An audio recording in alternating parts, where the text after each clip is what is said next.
আমি সিপন শেখ আজকে আপনাদের সামনে আবার এলাম। বিষয় হচ্ছে ট্রাইব্যুনালের হেয়ারিং সম্পর্কে কিছু কথা বলার জন্য। দেখুন, পশ্চিমবঙ্গের বেশ কিছু জেলাতে ট্রাইব্যুনাল হেয়ারিং এর কাজ অলরেডি শুরু হয়ে গেছে। ঠিক আছে, যে সমস্ত জায়গায় ভিডিও কলের মাধ্যমে, ভিডিও অফিসের মাধ্যমে হেয়ারিং গুলো হচ্ছে, কিন্তু অনেক জেলায় এখনো সেটা শুরু হয়নি। যেমন আমাদের মুর্শিদাবাদ জেলায় এখনো কিন্তু ট্রাইব্যুনাল হেয়ারিং এর কাজ শুরু হয়নি। তবে এই বিষয়টা জানার চেষ্টা করেছি। তো জানতে গিয়ে যে বিষয়গুলো উঠে এসেছে, যে কবে শুরু হবে মুর্শিদাবাদ জেলায় ট্রাইব্যুনাল হিয়ারিং এর কাজ, সেই সম্পর্কে এখনো পর্যন্ত কোনো অফিসিয়াল কোনো আপডেট নেই। তবে এটা নিশ্চিত যে ট্রাইব্যুনাল হিয়ারিং হবে। যাদের নাম অ্যাডজুডিকেশন থেকে ডিলিট হয়েছে তাদের ট্রাইব্যুনাল হিয়ারিং সুপ্রিম কোর্টের নির্দেশ অনুযায়ী, নির্দেশ মেনে অবশ্যই হবে। এবং কখন হবে, কোন প্রসেসে হবে এই জেলার জন্য, ঠিক আছে, বা এই জেলাতে সেই সম্পর্কে এখনো পর্যন্ত কোনো আপডেট নেই। তবে একটা জিনিস যেটা বোঝা গেল যে এই দেরি হওয়ার কারণ, সেটা হচ্ছে দেখুন যে প্রত্যেক জেলায় একজন করে জাজেস দায়িত্বে রয়েছেন, একজন করে, ঠিক আছে।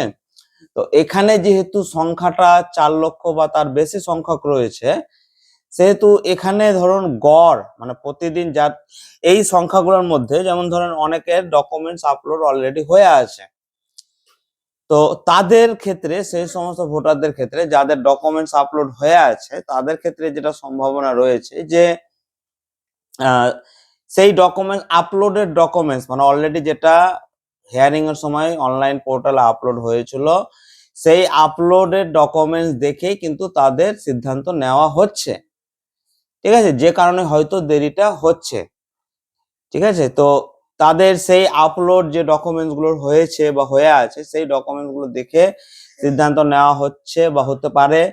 তারপরে যাদের সেই ডকুমেন্টস আপলোড না থাকার কারণে যাদের সিদ্ধান্ত নেওয়া হবে না বা ডিলিট করা হবে না, তাদেরকে তখন ট্রাইব্যুনাল হিয়ারিং এর জন্য ডাকা হবে। এবার কোথায় ডাকা হবে, কিভাবে হিয়ারিং হবে, সেটা কিন্তু মানে এখনো পর্যন্ত কোনো নির্দিষ্ট গাইডলাইন নেই। সেই নির্দিষ্ট গাইডলাইনটা একটা মানে এই একটা জেলার জন্য এই জেলাতে কি করে হবে, সেটা কিন্তু সেই সংশ্লিষ্ট জাজেস যিনি রয়েছেন এবং ডিও মানে ডিএম যিনি রয়েছেন বা আধিকারিক যারা রয়েছেন, উচ্চপদস্থ কর্মচারী আধিকারিক, তাদের একসঙ্গে মিশে বা একসঙ্গে একটা বসে আলোচনার মাধ্যমে সেই সিদ্ধান্তটা নেওয়া হয় বা হবে, সেই অনুযায়ী হবে। তবে এই যে দেরি হচ্ছে, এই দেরি হওয়াটাকে আপনারা সুযোগটাকে কাজে লাগান। দেখুন, নতুন নির্বাচন হয়েছে, সরকার গঠন হয়েছে এবং বিভিন্ন অফিস আবার পুনরায় কার্যকলাপ শুরু হয়েছে।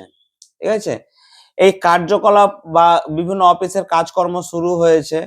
এবার সরকার পরিবর্তন হয়েছে, কিন্তু যে গভর্নমেন্ট অফ ওয়েস্ট বেঙ্গল মানে পশ্চিমবঙ্গ সরকার এবং ভারত সরকারের যে নিয়ম, বিভিন্ন অফিসের কাজকর্মের যে নিয়ম রয়েছে অফিসিয়াল কাজের, সেই নিয়ম অনুযায়ী কাজকর্ম শুরু হয়েছে। তো এই সুযোগটাকে, এই সময়টাতে আপনারা যাদের অ্যাডজুডিকেশন থেকে নাম ডিলিট হয়েছে, তারা যতটা পারেন নিজের ডকুমেন্টস গুলো কালেকশন করে নিন, যতটা পারেন। জন্ম সার্টিফিকেট আছে, আধার কার্ড, প্যান কার্ড বা আনুষঙ্গিক যে ডকুমেন্টস গুলো রয়েছে, ডকুমেন্টস গুলো কালেক্ট করার চেষ্টা করুন। ডকুমেন্টস গুলো কালেকশন করে ট্রাইব্যুনালের জন্য প্রস্তুতি নিন। কারণ একটা জিনিস মাথায় রাখবেন, যে ট্রাইব্যুনালটা কিন্তু আপনার কাছে একটা শেষ অপশন। এখান থেকে কোনো ব্যক্তি ধরেন নিজের 11 ডকুমেন্টসে আছে, বাবা মায়ের 11 ডকুমেন্টস আছে, সেই ব্যক্তির যদি ট্রাইব্যুনালের নাম না ওঠে তাও কোনো সমস্যা নেই, পরবর্তীকালে তার সেই যথেষ্ট ডকুমেন্ট দেখিয়ে পরবর্তীকালে নাম তুলতে পারবে। কিন্তু ট্রাইব্যুনালটা যেহেতু শেষ অপশন, এবার এখানে এই এক্সস্টিভ মানে 11টার মধ্যে যে ডকুমেন্টস এসআইআর রয়েছে, সেই ডকুমেন্টস যার নেই, তার নাম যদি ট্রাইব্যুনালে না ওঠে, তাহলে কিন্তু পরবর্তীতে নাম তোলা খুব কষ্টকর হবে। এটা স্পষ্ট ভাষায় আপনারা বুঝে নিন। ঠিক আছে, আর ট্রাইব্যুনালে এই আনুষঙ্গিক মানে ইন্ডিকেটিভ যে ডকুমেন্ট, নির্বাচন কমিশন যেটা বলেছে এসআইআর এ একটা শব্দ, যে ইন্ডিকেটিভ ডকুমেন্টস, সেই ইন্ডিকেটিভ ডকুমেন্টস এর উপরে ভিত্তি করে সিদ্ধান্ত নেওয়ার ক্ষমতা কিন্তু জাজেসদের রয়েছে। ঠিক আছে, ইন্ডিকেটিভ ডকুমেন্টস এর উপরে ভিত্তি করে। কিন্তু পরবর্তীকালে দেখা যাবে, মানে আগামীকালে যখন নতুন ভোটার কার্ড করবেন, আপনার বয়স ধরেন 45 বছর বয়স, আপনার নামটা বাদ গিয়েছে এবং আপনার বার্থ সার্টিফিকেট, পাসপোর্ট, মাধ্যমিক পাস সার্টিফিকেট এই ডকুমেন্টস গুলোর মধ্যে নেই, তাহলে এই বয়সের একজন ব্যক্তি নতুন করে যখন ভোটার লিস্টে নাম তুলতে যাবেন আর এই ডকুমেন্টস নেই, তখন সেই নামটা ওঠা কিন্তু মুশকিল।